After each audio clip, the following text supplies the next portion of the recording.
জাগিৰোডত ভূমি বেদখলৰ অভিযোগ অস্বীকাৰ গাঁও প্ৰধানৰ। অব্যাহত আছে জাগিৰোড কুঁয়া দলত সংঘটিত হোৱা ভূমি কেলেংকাৰীৰ অভিযোগ। প্ৰতি অভিযোগ চৰকাৰী ভূমিৰ বেদখল কৰি কুঁয়া দলৰ গাঁও প্ৰধান হৰিলাল দাসে ঘৰ সজা বুলি অভিযোগ তুলি বুধবাৰে স্থানীয় শুদ্ধ ৰাইজে বেদখলকৃত ভূমি জেচিবি লগাই লণ্ডভণ্ড কৰিছিল।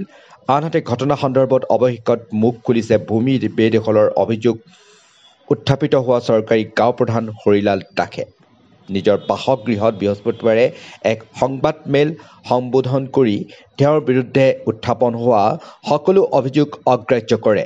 লগতে সমাজত তেওঁৰ ভাৱমূৰ্তিক সেই প্ৰতিপন্ন কৰিবলৈ এয়া দুষ্ট চক্ৰৰ চক্ৰান্ত বুলি অভিযোগ কৰি মাটি কিনা বেচাৰ সকলো তথ্য থকা বুলি সংবাদ মাধ্যমক জানিবলৈ দিয়ে।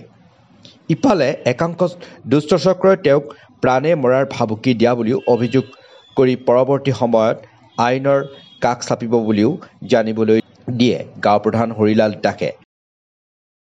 অৱশ্যে বিভাগীয় তদন্ততহে প্ৰকৃত সত্য পোহৰলৈ আহিব, কোন সঁচা কোন মিছা।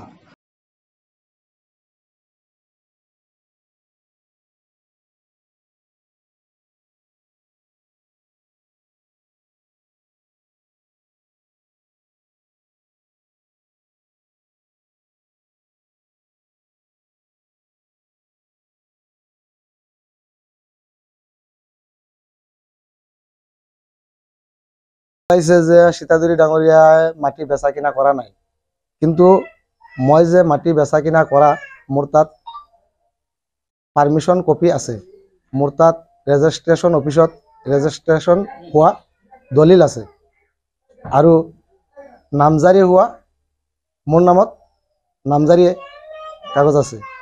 এতিয়া মাটিৰ মালিক সীতাদুৰী ডাঙৰীয়া নিয়ে ৰেজিষ্ট্ৰেশ্যন অফিচত গৈ তেওঁ নিজে চহী কৰিছে, তেওঁ আঙুলিৰ ছাপ দিছে, তেওঁৰ ছোৱালী বৰ্ণালী দেউৰীয়ে তাত সাক্ষী দিছে, তেওঁৰ চহী আছে, তেওঁৰ ৰেজিষ্ট্ৰেশ্যন অফিচত ফটো আছে।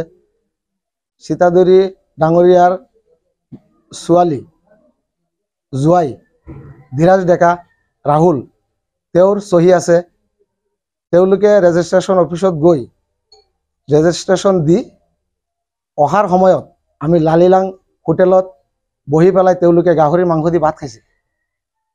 আজি এসপ্তাহ আগত তেওঁলোকে মোৰ লগত ঠিকে আছিলে, এওঁলোকে আহি পেলাই মাটিত যেতিয়া মই ঘৰ বনাওঁ খুঁটি পুতোতে এওঁলোকক নিমন্ত্ৰণ কৰিছোঁ, এওঁলোকে আহিছে, মোৰ লগতে আহিছিলে। কিন্তু আজি এসপ্তাহ 10 দিন হ'ল এওঁলোকে কৈছে যে মই মাটি বেচা কিনা কৰা নাই, মই জালিয়াতি কৰিছোঁ। মোৰ তাত পাৰ্মিশ্যনৰ কপি আছে। ৰেজিষ্ট্ৰেশ্যন অফিচত যে ৰেজিষ্ট্ৰেশ্যন হৈছে সীতাদুৰী ডাঙৰীয়াৰ চহী আছে।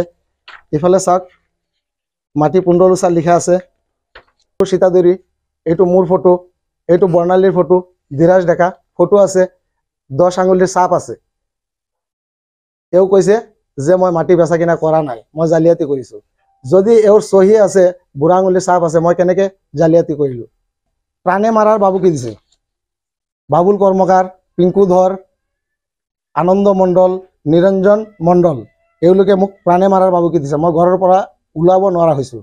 এওঁলোকে প্ৰশাসনৰ কৰ্তৃপক্ষৰ কোনো অনুমতি নোলোৱাকৈ বুলডোজাৰ লগাই মোৰ 18 নং পট্টা 311 নং দাগৰ 15 লচা মাটিত কালি বুলডোজাৰ লগাই ভাঙি পেলাই এওঁলোকে দখল কৰিছে।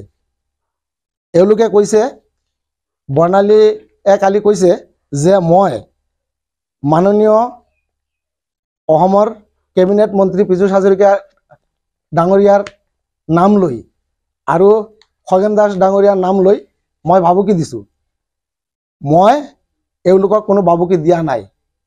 এওঁলোকৰ নাম লৈ যদি কিবা ভাবুকি দিছোঁ, এওঁলোকে ৰাজহুৱা কৰক। আৰু এওঁলোকে যে মোক প্ৰাণে মাৰিব বুলি ভাবুকি দিছে, মোৰ তাত প্ৰমাণ আছে। বাবুল কৰ্মকাৰ, পিংকু ধৰ, নিৰঞ্জন মণ্ডল, আনন্দ মণ্ডল, এওঁলোকে মোক প্ৰাণে মাৰিব বুলি ভাবুকি দিছে। মই ঘৰৰ পৰা ওলাব নোৱাৰা হৈছোঁ। সেইকাৰণে আজি মই নিজে মাটিত নগৈ ঘৰত বহি মই প্ৰত্যুত্তৰ দিব লগা হৈছে। মই মাটিতে গ'লে মোক মাৰিবই পিটিব, এনেকুৱা এওঁলোকে ভাবুকি দিছে। মই ঘৰৰ পৰা ওলাবই নোৱাৰোঁ। সীতাদুৰী ডাঙৰীয়া সম্পূৰ্ণ মিছা কথা কৈছে।